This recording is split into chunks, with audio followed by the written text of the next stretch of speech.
Hi Hans, എന്താണ് Bulgaria choose ചെയ്യേണ്ട കാരണം? ഷെങ്കൻ കൺട്രി ആണ്, പിന്നെ ഗവൺമെന്റ് കോളേജ് ആണ്. അപ്പൊ പിന്നെ പാസ് ഔട്ട് ആയി കഴിഞ്ഞ് കഴിഞ്ഞാൽ പ്രിഫറൻസസ് കൂടുതലോ.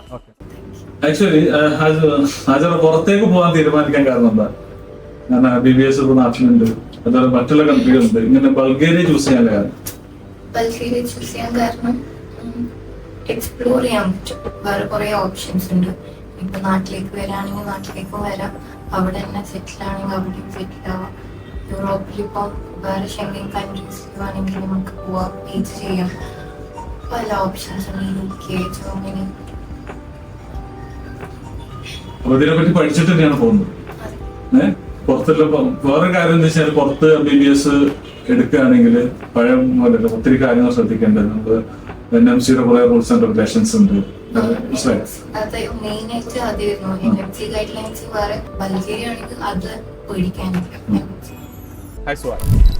എന്തുകൊണ്ടാണ് നീ ബൾഗേറിയ ചൂസ് ചെയ്യാൻ കാരണം? ചൂസ് ചെയ്യാൻ ബാക്കി കൺട്രീസ് കമ്പയർ ചെയ്യുമ്പോൾ ബൾഗേറിയ നമുക്ക് കുറച്ചുകൂടി ഓപ്പർച്യൂണിറ്റീസ് നൽകുന്നുണ്ട്. നമുക്ക് കുറേ ഷെങ്കൻ കൺട്രിയാണ്. അതുകൊണ്ട് തന്നെ ഇനി ഇത് 6 years കഴിഞ്ഞാൽ നമുക്ക് വേണമെങ്കിൽ ജർമ്മനി, ഇറ്റലി അതുപോലത്തെ കൺട്രീസിലേക്ക് PGക്ക് പോവാം. അങ്ങനെ ഒരു ഇതുകൊണ്ടാണ് ബൾഗേറിയ ചൂസ് ചെയ്തത്.